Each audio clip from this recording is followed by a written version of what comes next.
Hi YouTube, welcome back to this weird thing that I do where I talk to my phone sometimes and then put it on YouTube. I just need to vent right now, so this is just going to be a vent. And I just want to say that I'm not complaining. I know that there were situations in the world and that I don't have things that bad, but I am frustrated with how expensive it is to have sleep apnea. It's mind-blowingly expensive. And I have been paying out of pocket this entire year that I have been diagnosed. My husband is a cook, and cooks don't typically get benefits. I mean, I guess it depends where you work. And I'm a stay-at-home mom. So when I was diagnosed a year ago, we had no benefits, and it was just sort of, you just kind of dive into it when you're diagnosed with something like this, and you do what you have to do in survival mode. And I got on, the equipment I needed, and I bought a mask for my machine, and I bought it with this other CPAP provider place that I was at 2 months ago, actually 3 months ago. So I switched to a different CPAP provider because I wasn't being treated properly by a respirologist, and my sleep doctor was not very happy about that. So today I got a bill in the mail for $95 that is withstanding on my account with them. My mask was $300, and I have replaced it since because it's been, 3-4 months. And it's mind-blowing that every 3 months I have to pay $300 for a new mask just to be able to breathe while I'm asleep. Now, I know that they have insurance and benefits and things set up for, people like myself, but my husband got a promotion, what is it now, like a month and a half or so ago, and so we've been waiting to see if its benefits are going to cover this. But if they don't, I'm not sure what we're going to do. I'm still on a trial with my ASV machine because the machine itself is like $3 to $4 grand.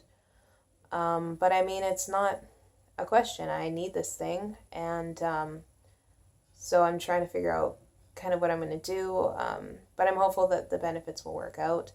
It's just, at the end of the note, they were like, we appreciate you taking this seriously so that we don't have to take further action. And it's like, what? You're going to come after a 24-year-old young mom for $95 because she has a severe breathing condition and stops breathing when she falls asleep. Like, I'm not going in there and robbing you guys of masks and reselling them. I'm using using these masks until they are broken and unusable because I need them to live. It's insane how expensive this stuff is and how expensive it is to have a health condition.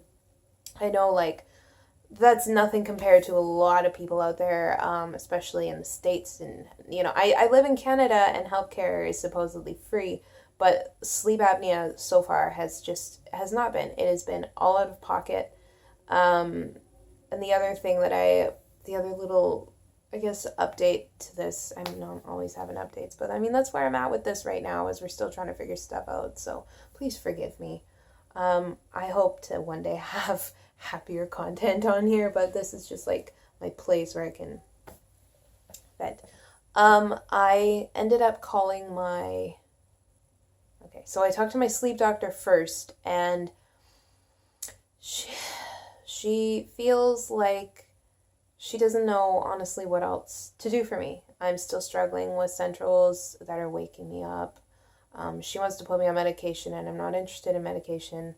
I know, just take the medication, but I don't want to take medication, especially when this seemed to just kind of come out of nowhere. I feel like there has to be something that would cause such a severe breathing thing. So she's sending me to another specialist, and I'm hopeful about that.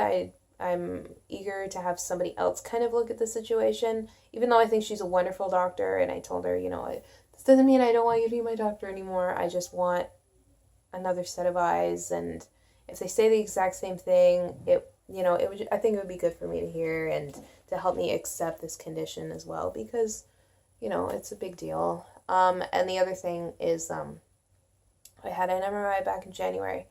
The MRI showed that there's like this, I don't want to use the word like growth or mass, because that wasn't the word that was used, but it's like there's a spot on my tonsil that's enlarged, and they wrote a note that it needed to be looked at right away and that it was abnormal.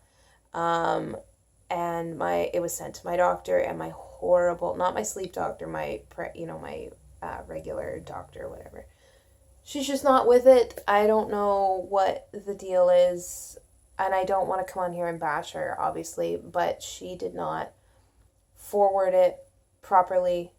And so here we are almost a year later, and I have called several times. I finally called and spoke to somebody who does requisitions, and she said, wow, I can't believe that hadn't been sent off yet. So she did all of that for me, and now I have an appointment in the next month to go see the ENT and see what they want to do about it. And because obviously if that's causing something, or then we need to deal with it, and then I'm not going to have to worry about paying all this money for this condition for the rest of my life. And that's sort of where I'm at with this, where I'm having a hard time accepting that this is a lifetime thing when there are other places and areas to look. So that's basically like the other update about that.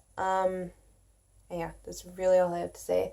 I have to go make dinner now for the little people that call me mama. So yeah, thank you for watching, and I'll be back with more things to complain about, I'm sure. So goodbye.